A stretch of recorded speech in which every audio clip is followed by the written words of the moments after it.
And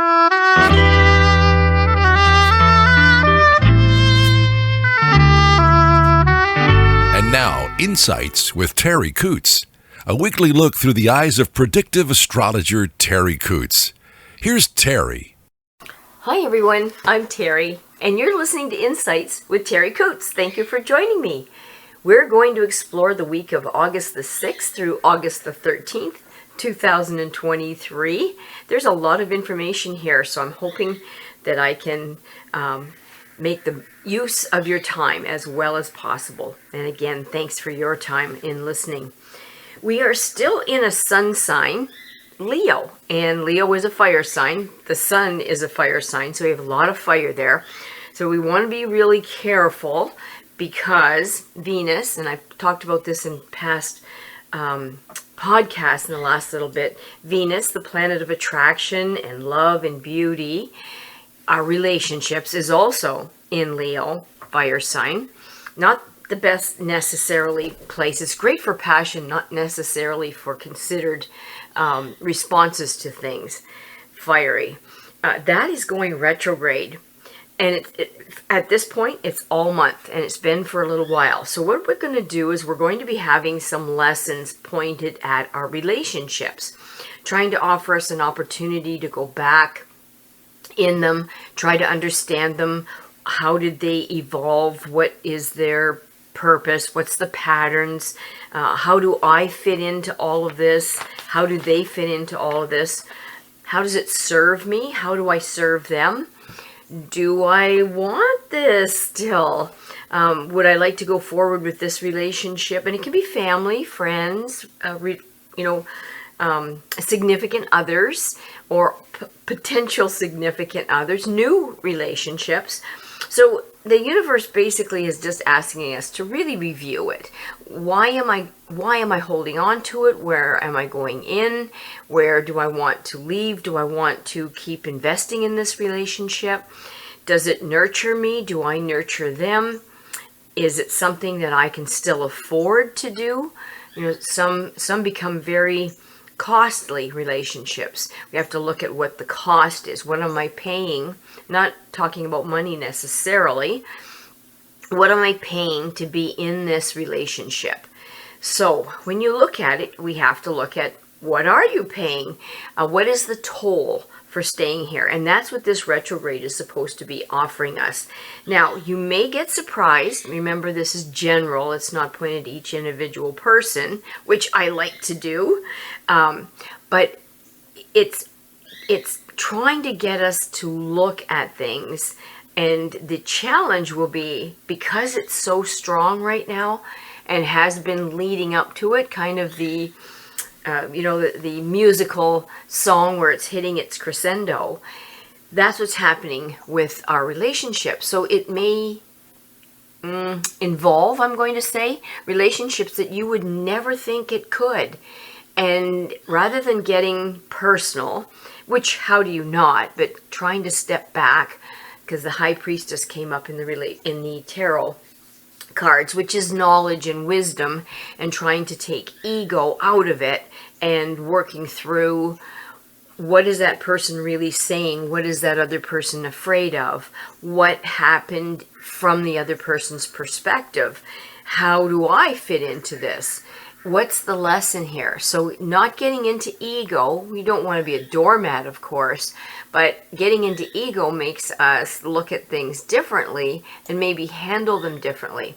So we have to be very, very cautious when it comes to this fiery Leo, and not that Leo's bad. It's not. It offers opportunities here.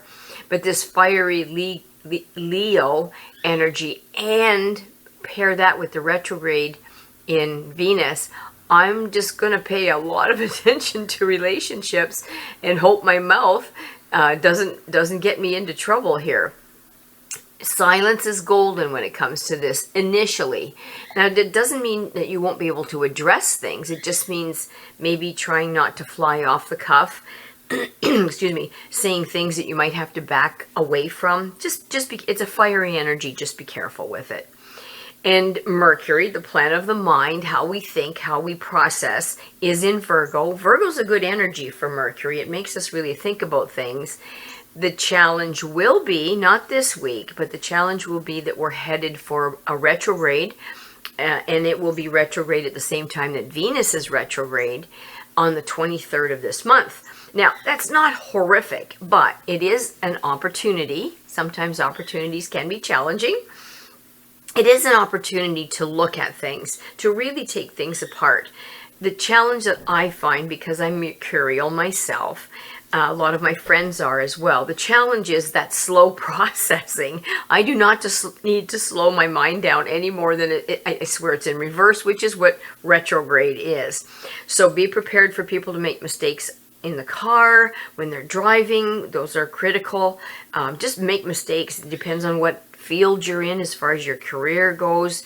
If you're doing something, just pay really particular attention, more so than normal. So for instance, even though it's quite a few days away, excuse me, I was pulling some medicine for my dogs for heartworm.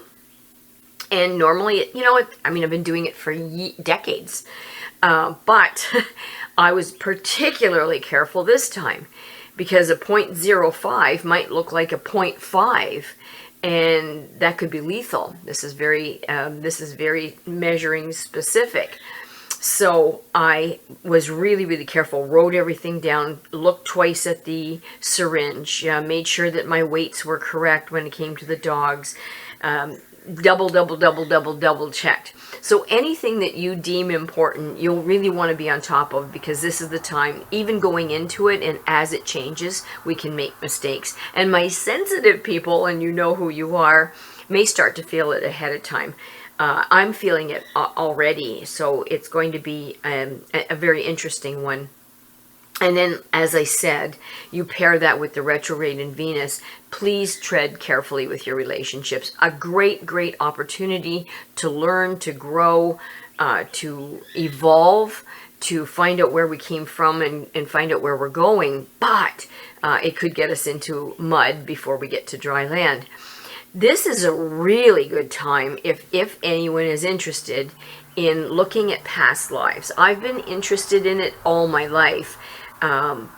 But you may find that your interest is piqued during a past life regression if you are able to access that with a good professional. But it's an interesting, whether you believe in it or not, it's a thought. Do we think that everything that we learn in one lifetime? Or is there room for us to imagine that there's more than one lifetime? I was raised not to believe in it, but doing what I do, seeing what I've seen, I cannot discount it. I cannot say that that's not entirely possible, and I believe in it myself because of the things that I've seen. Excuse me, both with experiences with humans and experiences with animals. So, it's not a bad thought to be able to have a few kicks at the can and try to keep getting it right. If I'm shooting my rifle, if I just had one bullet and one chance, that would be not satisfying at all. I want to just keep improving. I want to get closer and closer to the bullseye. And you have good days and you have bad days, and it makes just like golf. I don't golf, but I know a lot of people that do, and improvement is extremely important for them. So I think it's extremely important for our lives. And then Mars, the planet of our passion and drive, is still in Virgo, and that's going to help us if you want to use it. It's going to help us to look at projects around the house. You'll be able to attack things that maybe you hadn't done. I myself am looking at doing little projects that I've been putting off forever. Those vines that grow in the trees and will choke the trees out. They're like wild grape. I went and cut off all those stems. I've been going to do that for weeks and weeks and weeks. And then this Virgo and Mars just grabbed those pruners and just did it.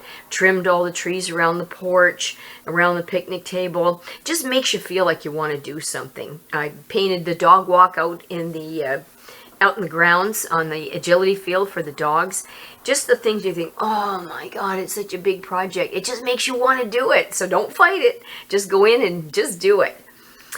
The number that was given to us for this week, pairing with where the planets are right now, is number 3. And that is a mentally alert energy field. It encourages the creative minds, which is what we're going to need with some of the challenges that are coming at us. It challenges us to be not just creative, but original and have a really good imagination. It will not be happy with boredom at all, but it does want us to cooperate with other people. So it allows us to maybe get a group together and solve a problem or discuss an issue and come up with an answer, which is really terrific. It's charming. It's witty. We have to be very careful when you pair the Virgo in Mars and the Virgo in Mercury that we're not and this number 3, that we're not critical of others. It could make us very, very critical.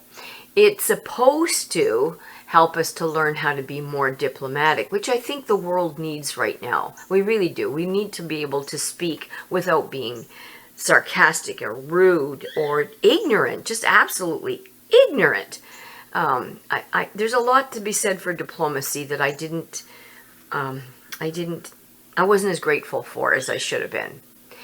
Number 3 needs to work freely and without restraints. So any kind of restraints that are around you may just chafe. So just look at, what are your restraints? Are they real or are they imagined? Can I get rid of them? Can I work around it? Can I work within it? And because it's moving towards 4, number 3 is always striving for the next number, we will be able to work a little better in pairs. So we work a little bit better under stress with this number 3, and it activates a lot of mental energy, which I truly need. And it will usually support us to succeed quickly, which is positive reinforcement, and makes us keep going, adds ambitiousness to us, and then opens us up for more. That's really terrific. It's inventive and it's imaginative in solving problems, and that's what we need right now. It'll allow us to make new contacts very easily, and we've got to be careful that they're not superficial, but we'll be tending to make some decisions pretty fast. Not always the correct ones, so we have to be cautious of that. So the weakness of number 3, pairing with where the planets are right now, could be restlessness. If you're restless, then you know what? Go do something. Grab a project. We could be distractible. I'm noticing that in my dogs right now. I'm trying to train them. I'm trying to work with them. Work and training is the same thing for my dogs.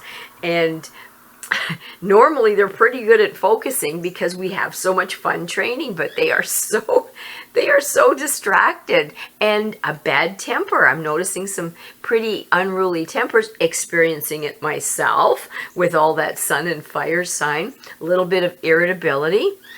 So we'll fear some dullness and really, really watch your financial life with this, not to be careless with it. So that's what the number 3 offers us. The beginning of the week, it may, and you could probably hear it in my voice because I'm always ahead, our vulnerability will be our vocal cords, which I'm already demonstrating, our throat, our neck. You may come up with a stiff neck or those muscles around there. And if you have a vulnerable thyroid gland, it could go a little woo-woo during this time because there's a lot of pressure on it. So just keep an eye on that. Then towards the middle of the week, it'll move down from the vocal cords, the neck, the throat, down to the shoulders, the arms, the hands. It'll still hang around maybe those bronchial tubes and those lungs. So take special care of those little babies. And by the end of the week, it's moved down into the stomach. So our stomach will be a little bit more tender, a little bit more vulnerable. Watch what you eat.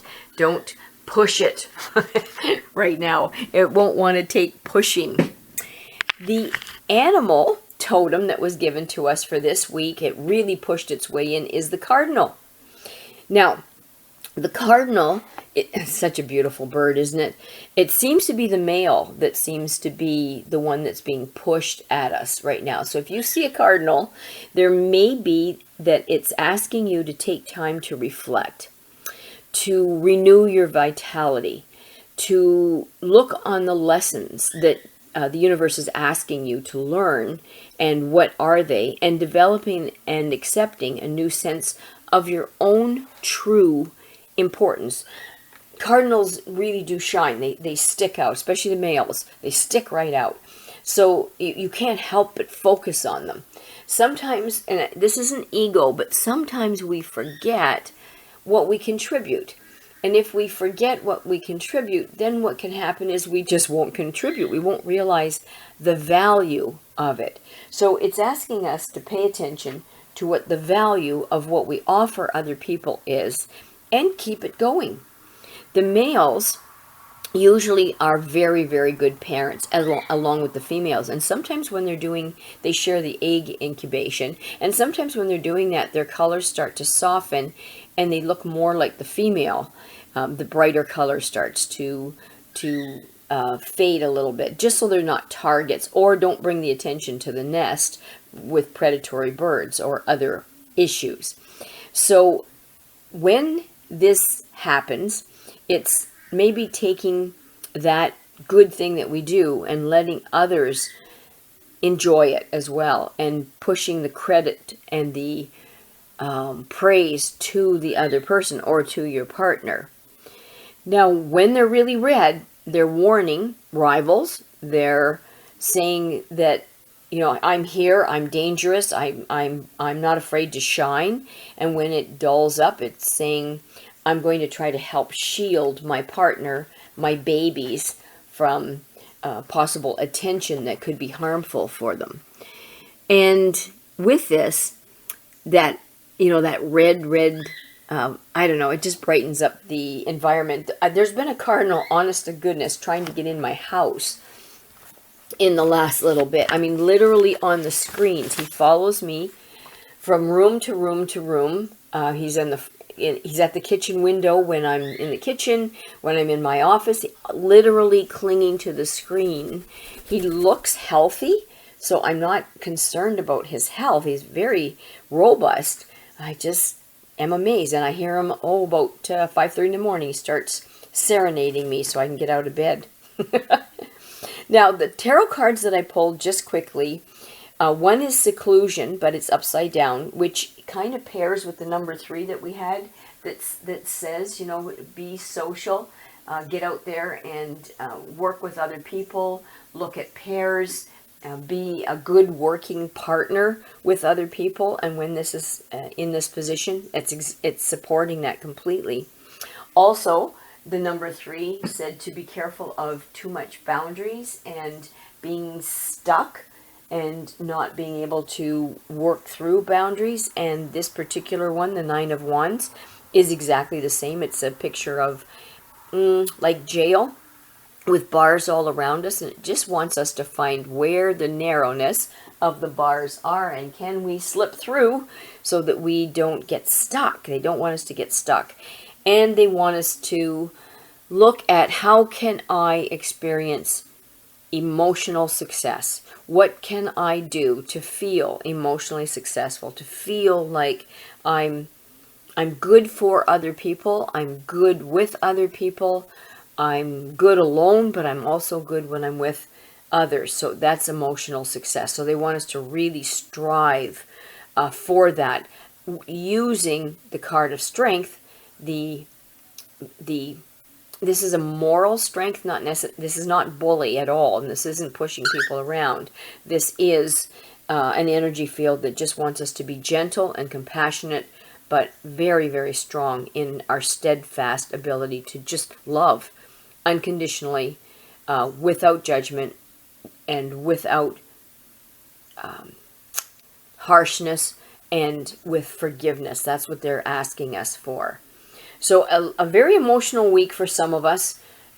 Just be cautious and cognizant of what your lessons are in particular, and be strong in a gentle, kind way with each other, and go for it.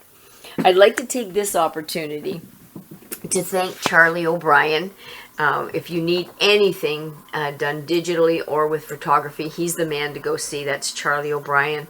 Charlie has put us on Spotify podcasts, Apple iTunes, Amazon Music, SoundCloud, YouTube. I will send the link when Charlie gives that to me, and I'll put that on Facebook for you. And Charlie has created that website, www.terriworld.com, and he's archived 4 or 5 of the last podcasts in case you've missed them or you want to go back and revisit some of the information.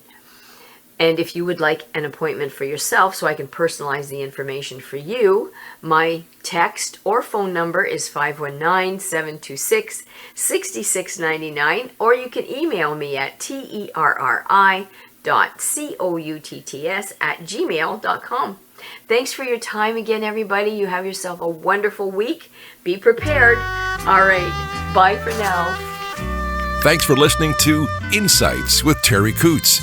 Visit Terri's website at terriworld.com, TERRI world.com.